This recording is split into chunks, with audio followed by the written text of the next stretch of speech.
See, it is not a matter of comparison.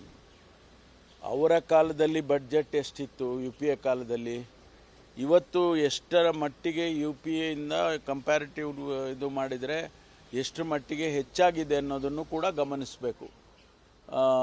ಅದನ್ನು ಗಮನಿಸಿದರೆ ಆವಾಗ ಕಂಪ್ಯಾರಿಸನ್ನು ಒಂದು ಅರ್ಥ ಇರುತ್ತೆ. ಜೊತೆಗೆ ಚಂದ್ರಬಾಬು ನಾಯ್ಡು ಅವರಿಗೆ ಅವರು 15,000 ಕೋಟಿ ಕೊಡ್ತಾರೆ. ಯಾವ ಬೇಸಿಸ್ ಮೇಲೆ ಕೊಟ್ಟರು? ಏನಾರ ಒಂದು ಮಾನದಂಡ ಇರಬೇಕಲ್ವಾ? ಕೇಂದ್ರ ಸರ್ಕಾರಕ್ಕೆ ಕೊಡೋದು ಬೇಡ ಅಂತ ನಾವು ಹೇಳೋದಿಲ್ಲ. ಆ ರಾಜ್ಯಗಳು ಕೂಡ ಅಭಿವೃದ್ಧಿ ಆಗಬೇಕು ಅನ್ನೋದು ಎಲ್ಲರದು ಸರಿಸಮನಾಗಿ ಅಭಿವೃದ್ಧಿ ಆಗಬೇಕು ಅಂತ. ಒರಿಸ್ಸಾಗೆ ಇವರಿಗೆ ಬಿಹಾರಿಗೆ 15,000 ಪ್ಲಸ್ 26,000 ಪ್ಲಸ್ 11,000 ಯಾವ ಆಧಾರದ ಮೇಲೆ ಕೊಟ್ಟರು? ನಮ್ಮ ಪ್ರಶ್ನೆ ಇಷ್ಟೇ. ನಮಗೆ ಕರ್ನಾಟಕಕ್ಕೆ ನೀವು ಮಲತಾಯಿ ಧೋರಣೆಯನ್ನು ಮೊದಲಿನಿಂದನೂ ಮಾಡ್ತಾ ಇದ್ದೀರಿ ಅನ್ನೋದು ನಮ್ಮ ನಾವು ಹೇಳ್ತಾ ಇರ್ತಕ್ಕಂಥದ್ದು. ಅದನ್ನು ನೀವು ಟ್ಯಾಕ್ಸು ನಾವು ಹೆಚ್ಚು ಹಣ ಕೊಡ್ತೀವಿ, ನಮಗೆ ಗ್ರ್ಯಾಂಟ್ಗಳು ಕೊಡಿ ಅಂತ ಕೇಳಿ ಕೇಳಿ ಕೇಳಿ ನಾವು ಡೆಲ್ಲಿವರೆಗೂ ತಲುಪಿಬಿಟ್ಟು, ಸುಪ್ರೀಂ ಕೋರ್ಟ್ವರೆಗೂ ತಲುಪಿಬಿಟ್ಟು, ಇಷ್ಟೆಲ್ಲ ಆದಮೇಲೂ ಕೂಡ ನೀವು ನಮ್ಮ ರಾಜ್ಯಕ್ಕೆ ಅನ್ಯಾಯವನ್ನೇ ಮಾಡ್ತಾಯಿದ್ರೆ, ಎಲ್ಲ ಕೊಟ್ಬಿಟ್ಟಿದ್ದೀವಿ ನಾವೆಲ್ಲ ಕೊಟ್ಟಿದ್ದೀವಿ, ಏನು ಕೊಟ್ಟಿದ್ದಾರೆ ಹೇಳಿ? ಹೇಳಬೇಕಲ್ಲ ಏನು ಕೊಟ್ಟಿದ್ದಾರೆ ಅಂತೇಳಿ. ನಮಗೂ ಒಂದು 10,000 ಕೋಟಿ, ಈಗ ನಮ್ಗೆ ಹೇಳಿದ್ರು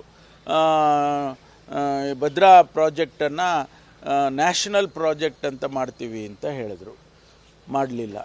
5,300 ಕೋಟಿ ರೂಪಾಯಿಯನ್ನು ನೀರಾವರಿಗೆ ಇದಕ್ಕೆ ಕೊಡ್ತೀವಿ ಅಂತ ಹೇಳಿದರು, ಅದು ಕೊಡಲಿಲ್ಲ. ನಮಗೆ ಬರಬೇಕಾಗಿದ್ದ ಲೆಜಿಟಿಮೇಟಾಗಿ ನಮಗೆ ಬರಬೇಕಾದಂಥ ಗ್ರಾಂಟ್ಗಳನ್ನು ಕೂಡ ಸರಿಯಾದ ಸಮಯಕ್ಕೆ ಕೊಡಲಿಲ್ಲ. ಈಗ ಫ್ಲಡ್ಡಿಂಗ್ ಆಗ್ತಾಯಿದೆ. ನಾವು ಡ್ರಾಟಿಗೆ ಕೇಳಿದೋ 36,000 ಕೋಟಿ ರೂಪಾಯಿ ನಷ್ಟ ಆಗಿದೆ. ನಮ್ಗೆ ಅಷ್ಟು ಬೇಡಪ್ಪ, ನಮಗೆ 12,000 ಕೋಟಿ ಕೊಡಿ ಅಂತ ನಾವು ಬೇಡಿಕೆ ಇಟ್ಟಿದ್ದು, ಅದಕ್ಕೂ ಕೊಡಲಿಲ್ಲ. ಆಮೇಲೆ ನಾವು ಗಲಾಟೆ ಮಾಡಿದ ಮೇಲೆ ಒಂದಿಷ್ಟು 3,624 ಕೋಟಿ ರಿಲೀಸ್ ಮಾಡಿದರು. ಈ ರೀತಿ ಮಲ್ತಾಯಿ ಧೋರಣೆಯನ್ನು ತೋರಿಸ್ತಾ ಇದ್ದು ಬೆಂಗಳೂರಿಗೆ ಬಂದು ನಾನು ಎಲ್ಲ ಚೆನ್ನಾಗಿ ಹಣ ಕೊಟ್ಟಿದ್ದೀನಿ ಅಂತ ಹೇಳಿದ್ರೆ ಏನಾದರೂ ಅರ್ಥ ಇದೆಯಾ? ಏನಾರ ಅರ್ಥ ಇದೆಯಾ? ಅವರು ನಮ್ಮ ರಾಜ್ಯದಿಂದ ರಾಜ್ಯಸಭಾ ಮೆಂಬರ್ ಆಗಿದ್ದಾರೆ, ಅದು ಒಂದು ಕಡೆ ಇರಲಿ, ಅದು ಪೊಲಿಟಿಕಲ್ಲು. ಆದರೆ ಎಲ್ಲ ರಾಜ್ಯಗಳಿಗೂ ಸರಿಸಮನಾಗಿ ನೋಡಬೇಕಲ್ವಾ?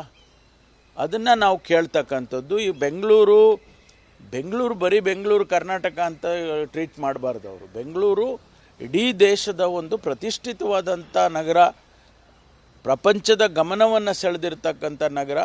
ಅದನ್ನು ನಾವು ಬೆಂಗಳೂರನ್ನು ಇಂಡಿಯಾ ಹಾಗೆ ಅಂತೇಳಿ ಬೆಳೆಸಬೇಕು. ಯಾವ ರೀತಿ ಡೆಲ್ಲಿ ಬೆಳೆಸಬೇಕು, ಬೊಂಬೈ ಬೆಳೆಸಬೇಕು, ಕರ್ನಾಟಕ ಅಂತ ಅಲ್ಲದೆ ಇದ್ದರೂ ನೀವು ಒಂದು ರಾಷ್ಟ್ರದ ಪ್ರತಿಷ್ಠಿತ ನಗರ ಅಂಥೇಳಿ ಇಡೀ ಪ್ರಪಂಚಕ್ಕೆ ತೋರಿಸ್ಬೇಕಲ್ವಾ?